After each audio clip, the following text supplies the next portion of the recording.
bem-vindo ao seu programa Vamos Falar de Saúde. Segundo um relatório europeu sobre drogas recente, a disponibilidade de drogas ilícitas é elevada no espaço europeu e em algumas zonas parece que está mesmo a aumentar. Num único ano foram comunicados mais de 1 milhão de apreensões de droga ilícita. Diz-se também, os estudos, que mais de 92 milhões de adultos na União Europeia já experimentaram alguma droga ilícita. Em Portugal, diz-se que a descriminalização do consumo levou à diminuição de dependentes e doentes com HIV, mas as mortes por overdose, por outro lado, parecem estar a aumentar. Daí que as opiniões sobre esta matéria estão um pouco divididas. Assim, o nosso tema hoje é a questão das drogas e da toxicodependência. E para falar sobre este tema, convidamos o Dr. António Marques, que é médico anestesiologista. Aliás, ele é presidente do Colégio da Especialidade na Ordem dos Médicos. Ele também é diretor do Departamento de Anestesiologia, Cuidados Intensivos e Emergência do Hospital de Santo António do Porto. É professor catedrático de Medicina na Universidade do Porto, preside a Comissão Nacional do Trauma do Ministério da Saúde e é coordenador da Comissão Técnica para os Eventos de Massa Covid-19 da Direção-Geral de Saúde. Dr. António Marques esteve connosco no dia 15 de novembro, partilhou um pouco o seu testemunho sobre a sua própria experiência com a Covid. Muito obrigado por ter aceito novamente estar connosco neste programa e bem-vindo. É um prazer. Eu queria então perguntar-lhe sobre o tema da nossa conversa de hoje. Portugal, de facto, parece estar a receber elogios a nível internacional por, de alguma forma, ter contido o consumo de drogas. Isto corresponde à realidade dentro do seu conhecimento, da sua análise e observação? O que é que se passa com o consumo de drogas e a toxicodependência em Portugal? Bom, isso tem vários aspectos a considerar. Se nós estamos a falar nas drogas ditas pesadas, como por exemplo a heroína, sim, há uma diminuição do consumo. E isto teve uma relação claramente relacionada, uma coisa muito próxima, com o que aconteceu em 1999, que foi a descriminalização do uso deste tipo de substâncias. Ou seja, nós não dissemos que é legal. O que nós dissemos é que não é um crime.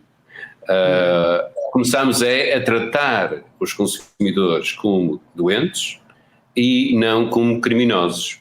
E isso fez a diferença, porque assim as pessoas estavam disponíveis para serem tratadas, não tinham medo das represálias legais. E essa experiência portuguesa com a descriminalização, que repito não é igual à legalização, mas que começámos a tratar as pessoas como doentes e não como criminosos, teve um efeito muito importante. Por exemplo, nessa altura, nós tínhamos cerca de 100 mil toxicodependentes em heroína e opiáceos. Ora, isso significa que mais ou menos 1 em cada 100 portugueses. Ora, vocês andam pela rua ou vão ao shopping center e veem mais que 100 pessoas. Por isso, isto era um número brutal. Neste momento, estima-se que nós estamos à volta dos 30 mil.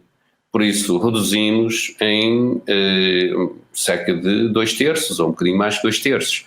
E com isso, também reduziu a doença do HIV e também da hepatite C, que podia estar relacionada com este tipo de situações, do uso de agulhas infectadas, etc. E é óbvio que a toxicodependência deste tipo muitas vezes também está relacionada com o índice de criminalidade. Agora, se nós falamos a nível de outras drogas, a situação já é um bocadinho diferente. Por exemplo, no cannabis, 500 mil portugueses são consumidores. Nós estamos a falar em 20% da população. E se falamos em coisas que habitualmente as pessoas não consideram, não olham para aquilo como sendo uma droga, mas são fármacos e que criam dependência, que são os ansiolíticos e os antidepressivos. Só os ansiolíticos são vendidos 10 milhões de embalagens por ano em Portugal. Ora, nós somos 10 milhões, quer dizer que isso é equivalente a todos nós estarmos a tomar ansiolíticos. Por isso, e na União Europeia nós somos os campeões da toma de ansiolíticos e antidepressivos. E agora com a situação Covid e todas as dificuldades económicas, etc., que vem daí, esse consumo ainda aumentam mais. Por isso, quando nós falamos no termo droga, isto pode querer significar diversas coisas. Estamos a falar das drogas ditas mais pesadas, das drogas ditas mais leves, ou se estamos a falar de fármacos que na realidade podemos comprar na farmácia, mas não deixam de ser drogas. E há algo também a clarificar nisto, já agora que estamos a usar este termo, é que a droga mais utilizada em Portugal é o álcool. E as pessoas muitas vezes não pensam nestes termos, mas é verdade. E cerca de 27-30% dos portugueses reconhecem que precisam de beber menos, que excedem, que são um bocadinho excessivos no seu consumo. O que quer dizer que, quando nós falamos em toxicodependência, habitualmente as pessoas pensam em alguém que fuma ou se injeta ou inala uma substância ilícita, mas não, a toxicodependência é um problema muito mais vasto e implica substâncias que muitas das quais são legais e muitas das quais afetam um número muito vasto de portugueses. Uhum. Estamos a falar de números que provavelmente a maior parte dos portugueses não tem a noção. 500 mil utilizadores de cannabis. Isso deve ser quase tanto como na Holanda, não é? A estatística da Holanda é 19,8. Por isso às vezes as pessoas associam a Holanda como sendo uma espécie de centro de consumo de drogas leves, onde é possível ter acesso muito fácil a esse tipo de substâncias, mas em Portugal consome-se tanto como na Holanda. Agora, onde realmente se ainda consome mais, e os campeões do mundo, são os americanos, nomeadamente os Estados Unidos da América. Aí nós estamos a falar em alguma coisa como 42% da população já usa ou já usou cannabis. Por isso estamos a falar numa coisa que poderá estar à volta dos 138 milhões. E de facto o uso de substâncias ilícitas nos Estados Unidos é um problema que tem uma dimensão completamente diferente da nossa. Dou-vos um exemplo. Alguma coisa como 70 mil americanos morrem todos os anos por overdose de droga. Desses drogas, em 48 mil casos são opiáceos. Okay? Por isso, mais frequente será a heroína, mas não é só, podemos também já falar um bocadinho sobre isso, os diferentes tipos de opiáceos, mas 70 mil droga em geral, desses 70 mil, 48 mil por opiáceos e mortes por ano. Ora, morreram americanos na Guerra de Vietnã desde 1961 a 75, alguma coisa como 58 mil americanos. O que quer dizer que morrem por ano em overdose de droga mais americanos do que morreram americanos em toda a Guerra de Vietnã ao longo de 14 anos. Isto dá uma dimensão, uma ideia da dimensão do problema. Também é verdade que em Portugal, só por uma questão de comparação dos dados, apesar de cada vida ser uma vida importante, os números são completamente diferentes. Por analogia, morrem alguma coisa como 60, 70 overdoses por droga por ano em Portugal. Ora, isso, em vez de ser um em cada 159 mil, como é nos Estados Unidos, é um em cada 4.600, por aí. E no nosso ultramar, para já agora fazer a analogia, em que tivemos também em guerra desde 1961, por aí, até 1974, 75, porque alguns combates ainda aconteceram depois da Revolução e nós só saímos de África em 75, não é? Na realidade morreram alguma coisa como 8 mil, por isso os números claramente não são iguais e não têm o mesmo impacto. Nos Estados Unidos morre-se muito mais por droga do que seria, quase diria, imaginável. E há uma questão também muito importante relativamente a isto, que é o seguinte, é que muito dessa droga foi prescrita pelo médico. Porque com o uso de opiáceos que são vendidos para a dor crónica e a dor intensa, houve um uso e um abuso. E enquanto em Portugal, por exemplo, esse tipo de fármacos são controlados, altamente controlados, são receitas específicas que são controladas, há controle eletrónico, códigos de barra, etc. E digo que se há uma prescrição anormal, isso é facilmente detectado e há atuação. Nos Estados Unidos não, haveria uma maior liberalização na prescrição e havia uma coisa que também era, que é lá legal e que incentivava o público a exigir, passo a expressão, isso ao seu médico. O que quer dizer que houve um descontrole completo que não tem nada a ver com a realidade portuguesa, mas que demonstra que o problema da droga é diferente em diversos países, mas não deixa de ser muito importante também em Portugal, ainda que naquilo que é mais preocupante, que são as drogas mais pesadas, Portugal seja um caso de estudo, um exemplo de sucesso a nível internacional, pela redução do número de toxicodependentes com opiáceos, pela sua descriminalização a partir de 1999. Temos, de facto, aqui um problema enorme, num país como os Estados Unidos da América, mas, de facto, Portugal, não tendo um problema tão grande, ainda assim tem um problema.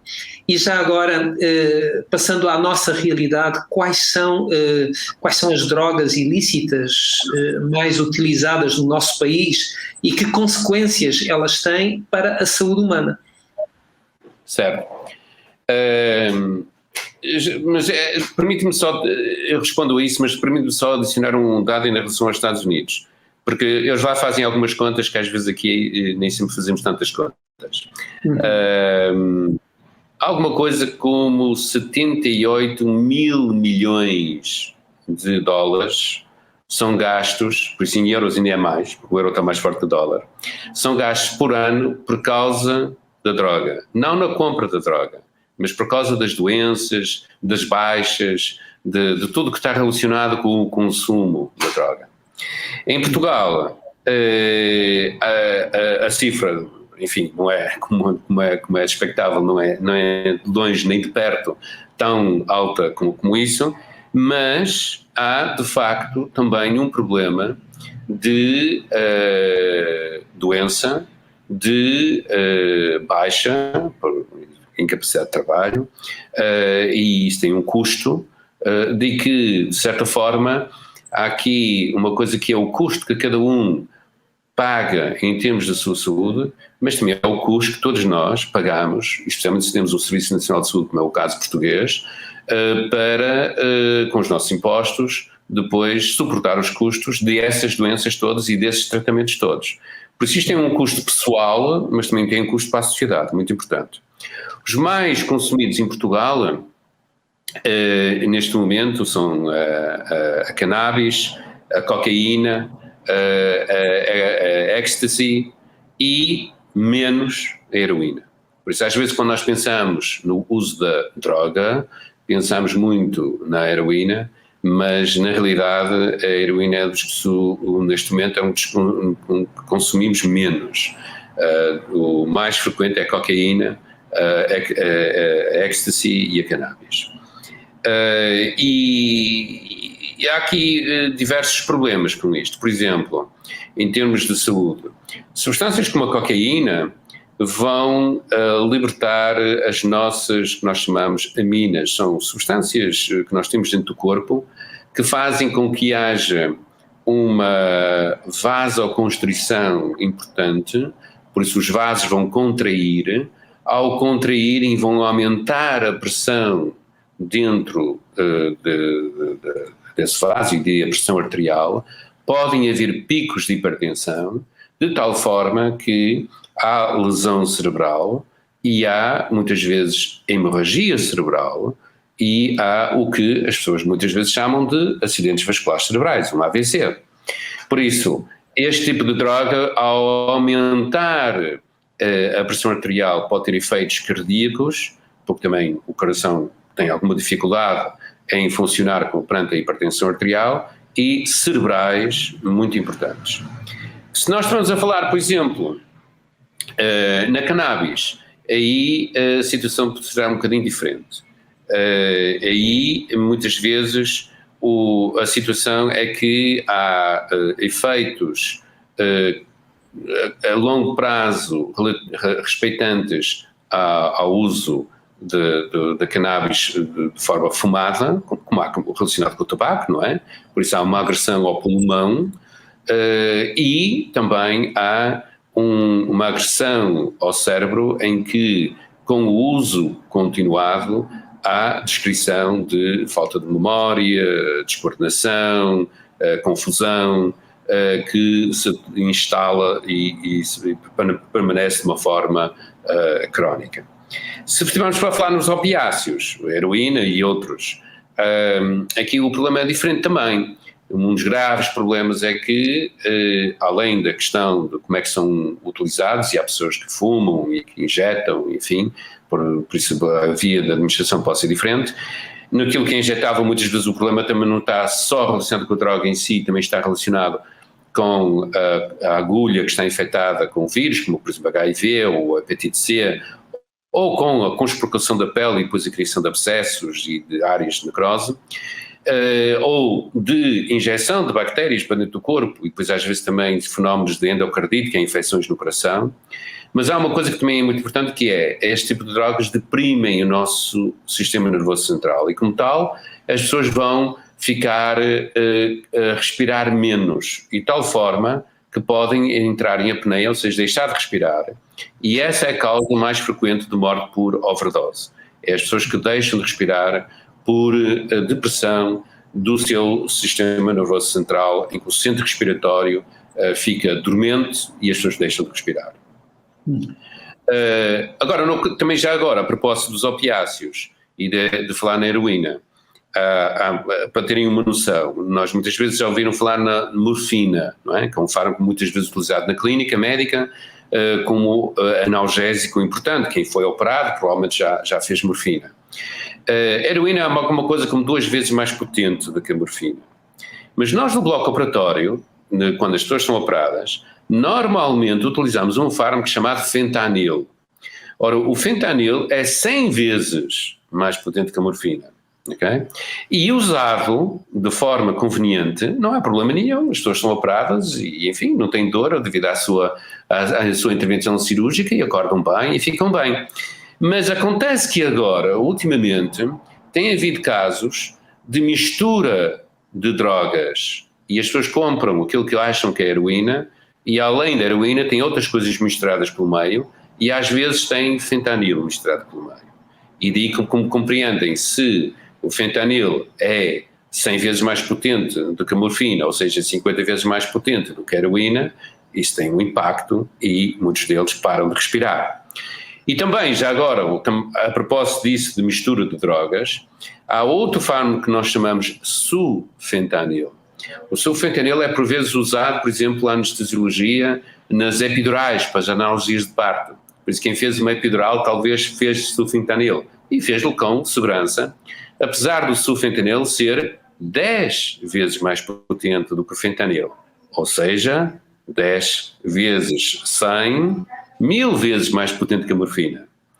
E o carfentanil, que agora é utilizado às vezes na mistura com a heroína, e esse é que é um problema, por isso neste momento às vezes são misturados com a heroína fentanil e carfentanil. Ora, o carfentanil, então aqui é uma bomba, é 10.000 vezes mais potente do que a morfina, 5.000 vezes mais potente que a heroína. O carfentanil só tem uma única utilização clínica, que é na medicina veterinária para a analgesia de animais de grande porte. Ora, isto pode ser uma forma curiosa de pôr a questão, mas imaginem que alguém compra heroína e depois leva com um fármaco que é utilizado para anestesiar elefantes e que é 5.000 vezes mais potente do que a heroína. Claro que estas misturas, muitas vezes feitas por pessoas, enfim, absolutamente sem escrúpulos, depois dão origem a um aumento da mortalidade. Por isso, há aqui não apenas um problema da droga no sentido de cultivo de a papoila em países como o Afeganistão, que é o grande produtor do mundo para opiáceos, e que depois é transformado em heroína, mas também há aqui o problema de uso e abuso de fármacos, como por exemplo o fentanil, que usamos no bloco operatório, como por exemplo o sulfentanil, que usamos na analgesia de parto, como por exemplo o carfentanil, que é usado por medicina veterinária, e a mistura desses fármacos com outros opiáceos, e esse uso e abuso está a fazer disparar o número de mortes, especialmente nos Estados Unidos, onde isso é mais prevalente. As tais overdoses, não é? Muito bem, é assustador, é fascinantemente assustador aquilo que acabamos de ouvir, Tony. Mas deixa-me também já agora, a propósito disto, também acrescentar uma coisa. Muitas destas mortes poderiam ser evitáveis. Isto porquê? Porque no caso dos opiáceos existem antídotos. Por exemplo, a naloxona é um fármaco que, se injetado ou administrado, por exemplo, o spray nasal, porque através da mucosa nasal também é rapidamente absorvido, pode reverter o efeito do opiáceo e, como tal, evitar a morte por overdose. De tal forma que, por exemplo, em Portugal, as viaturas médicas do INEM têm naloxona. E é raro hoje em dia chegar ao hospital alguém em overdose. Porquê? Porque é tratado no pré-hospitalar pela viatura médica do INEM. E nos Estados Unidos, dado a frequência com que existe abuso de opiáceos e os números, enfim, que já vimos agora que são de facto estrondosos, a polícia, neste momento, anda com spray nasal de naloxona, porque muitas vezes a polícia são os primeiros a chegar ao local e assim, antes de chegar as equipas do socorro da saúde, a própria polícia já começa a tratar o indivíduo com um antídoto. Por isso, apesar de tudo, se nós pensarmos sobre é evidente que isto tem um custo, mas pensarmos sobre a capacidade da ciência hoje em dia e a capacidade organizativa dos sistemas do socorro, algumas destas mortes também podem ser evitadas porque existem antídotos, nomeadamente para os opiáceos. Também existe um antídoto específico para os ansiolíticos, muitos dos quais nós chamamos benzodiazepinas, que são de longe os mais frequentes utilizados como ansiolíticos. E aí o antídoto também tem um nome um bocadinho esquisito, que é o flumazenil. Mas porquê é que isto é importante? Porque se nós somos os grandes consumidores da União Europeia de ansiolíticos e de antidepressivos, e um dos maiores consumidores do mundo em ansiolíticos e de antidepressivos, e se isso também está agora a aumentar em Portugal, devido à problemática toda da ansiedade e da depressão por causa do Covid, bom, há muita gente que passou aquela fase de apenas tomar um comprimido para dormir, mas também talvez toma comprimidos a mais e às vezes também fica com uma overdose e também deixa de respirar, porque isso também deprime o centro respiratório, e se o sistema de socorro chegar a tempo, a viatura médica do INEM, pode fazer flumazenil e pode reverter esse efeito sobre o sistema nervoso central e pode também sobreviver. Por isso, apesar de tudo, há também soluções mesmo quando estamos perante os cenários mais preocupantes.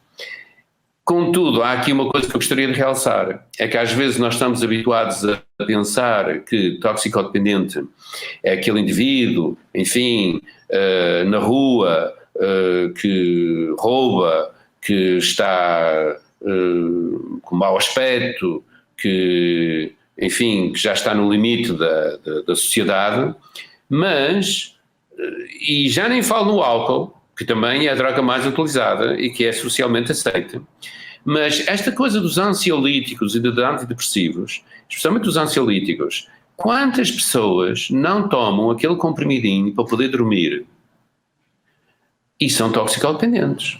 Porque quando não tomam aquele comprimidinho, não é só não conseguem dormir, é que o seu corpo já se habituou a isso e tem um síndrome de abstinência. E digo que a abstinência não é apenas psicológica, é também física. E digo que eu diria que nós temos um problema de toxicodependência muito mais, vamos dizer, vasto e muito mais permeável ao longo da sociedade do que aqueles que às vezes nós, pessoas ditas normais, pensamos. Porque não é aquele indivíduo que está ali a dormir no chão e a pedir a moedinha, a arrumar o carro e que, enfim, é pobre, não tem onde dormir, que está no limite dos limites, que é o nosso problema. Claro que ele é um problema. E claro que devia ser ajudado pela sociedade e muitas vezes o é, e às vezes até é um problema que eles não querem ser ajudados. Mas temos esse dever de ajudar essas pessoas que estão no fim do seu limite e que muitas vezes precisam de ajuda, e devemos ter em conta aquilo que Jesus fez, que foi ir ter com os leprosos, que é ir ao encontro dos mais necessitados e daqueles que estão no limite da sociedade e que estão muitas vezes afastados e excluídos pela sociedade. Mas não sejamos inocentes. Muitos dos toxicodependentes que nós temos, por exemplo, os ansiolíticos, vivem em nossa casa, convivem connosco na igreja. Não são apenas aqueles indivíduos que estão a consumir cocaína, heroína e ecstasy ou heroína, sei lá, ou as 1001 drogas que andam por aí. Provavelmente nós temos um problema muito maior do que nós reconhecemos. E há uma coisa também muito importante, é que lembram-se que na Bíblia diz o primeiro, aquele que não pecou, que seja o primeiro a tirar a pedra. Ora, às vezes nós somos muito rápidos a criticar os desgraçados que andam a roubar para alimentar o vício e que se tivessem juízo não teriam o vício, enfim, e criticamos quem é toxicodependente que teve um azar na vida e caiu nessa desgraça, mas somos um bocadinho hipócritas porque atiramos as pedras, mas muitas vezes nós também temos telhados de vidro e muitas vezes isso relaciona-se também com o nosso abuso de drogas, que são fármacos, que também criam dependência, como por exemplo os ansiolíticos. E digo que há que ser coerente em termos de como nós olhamos para a saúde e para o nosso próprio comportamento, e também sempre coerente como cristãos, porque de facto estas pessoas que muitas vezes são vítimas da droga não são más pessoas, são pessoas que tiveram azares na vida e que deixaram-se cair em armadilhas e que precisam da nossa ajuda enquanto cidadãos e enquanto sociedade. E ao contrário do que podem pensar que muitos são irrecuperáveis, muitos são recuperáveis. E o facto de em Portugal se descriminalizar o uso destas substâncias já há muitos anos, por isso estamos a falar de 1999, e o efeito que isso teve em as pessoas deixarem de ter medo de admitir que tinham um problema e de serem tratados como doentes e não como criminosos, fez com que muitos conseguissem ter vidas normais, deixarem as suas dependências e aceitarem a ajuda que o Serviço Nacional de Saúde tinha para eles. E temos ajuda. Há um serviço que é o SICAD, que é o Serviço de Intervenção em Comportamentos Aditivos e Dependências, que tem feito um excelente trabalho ao longo dos anos, e é por isso que, por exemplo, se forem ao YouTube e colocarem lá Portugal e toxicodependência e comparação internacional, vão ver imensos relatos em que Portugal é elogiado pelos bons resultados. Agora, estamos a falar dos bons resultados face às drogas ilícitas.